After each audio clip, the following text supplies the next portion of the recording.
عاشورہ کے دن پیش آنے والے اہم واقعات۔ یوم عاشورہ میں ہی حضرت آدم علیہ السلام کی توبہ قبول ہوئی۔ اسی دن حضرت نوح علیہ السلام کی کشتی ہولناک سیلاب سے محفوظ ہو کر کوہ جودی پر لنگر انداز ہوئی۔ اسی دن اللہ تعالیٰ نے حضرت ابراہیم علیہ السلام کو خلیل اللہ بنایا اور ان پر آگ گلزار بنائی۔ اسی دن حضرت موسیٰ علیہ السلام اور ان کی قوم بنی اسرائیل کو اللہ تعالیٰ نے فرعون کے ظلم سے نجات دلائی۔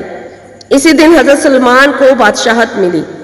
اسی دن حضرت ایوب علیہ السلام کو سخت بیماری سے شفا ہوئی۔ اسی دن حضرت یونس علیہ السلام کو مچھلی کے پیٹ سے نکالا گیا۔ اسی دن حضرت یوسف علیہ السلام کی ملاقات ایک طویل عرصے کے بعد حضرت یعقوب علیہ السلام سے ہوئی۔ اسی دن حضرت عیسیٰ پیدا ہوئے اور اسی دن یہودیوں کے شر سے نجات دلا کر آسمان پر اٹھائے گئے۔